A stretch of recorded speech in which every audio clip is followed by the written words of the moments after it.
Assalamualaikum warahmatullahi wabarakatuh. Selamat pagi. Sebelumnya perkenalkan, saya Nur Hafizah Agustin dengan NPM 2422011053 yang pada pagi hari ini akan mempresentasikan tentang proses perubahan diri yang dikaitkan dengan teori. Untuk proses perubahan diri ini saya memilih teori Kurt Lewin dan saya akan menjelaskan melalui PPT saya.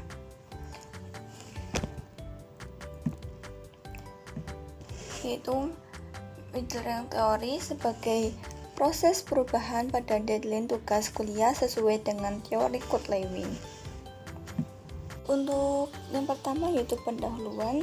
Refleksi diri adalah proses introspeksi yang memungkinkan individu untuk mengevaluasi pengalaman, sikap, dan perilaku mereka. Teori perubahan Kurt Lewin ini terdiri dari 3 tahap, yaitu unphrasing melepaskan, changing mengubah, dan refreshing membekukan, yang sangat relevan dalam kerangka kerja untuk pengembangan pribadi dan diterapkan dalam proses refleksi diri.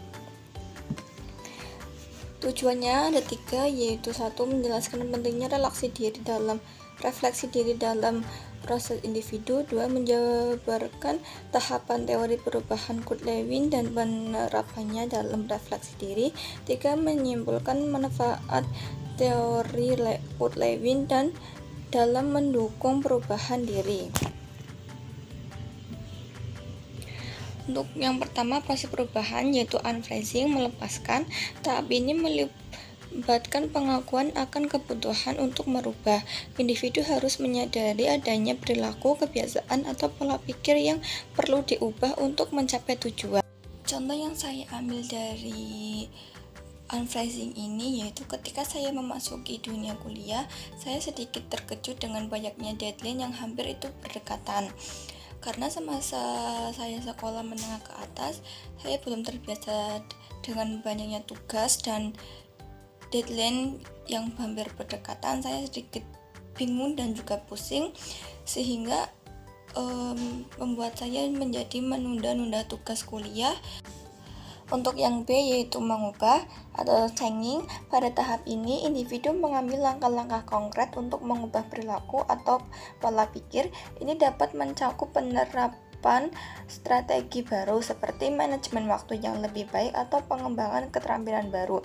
Cara yang saya lakukan untuk mengubah kebiasaan tersebut yaitu dengan membuat jadwal harian, memprioritaskan tugas, dan melakukan kerja kelompok untuk mengurangi kebiasaan buruk tersebut.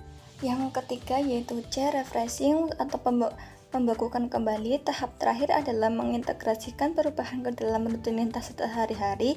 Individu perlu memastikan bahwa perubahan yang telah dilakukan menjadi kebiasaan baru yang berkelanjutan. Dengan menggunakan cara tersebut, membuat saya jadi menerapkan strategi manajemen waktu sehingga menjadi kebiasaan alami dan saya dapat menyelesaikan tugas-tugas secara tepat waktu. Yang terakhir yaitu kesimpulan. Melalui tahap unphrasing, changing, dan refreshing ini, saya dapat secara efektif mengidentifikasi perilaku atau kebiasaan yang perlu diubah, mengambil tindakan yang diperlukan, serta menerapkan perubahan tersebut menjadi prioritas sehari-hari bagi saya. Sekian dari presentasi saya. Jika ada banyak kata, mohon maaf. Terima kasih. Wassalamualaikum warahmatullahi wabarakatuh.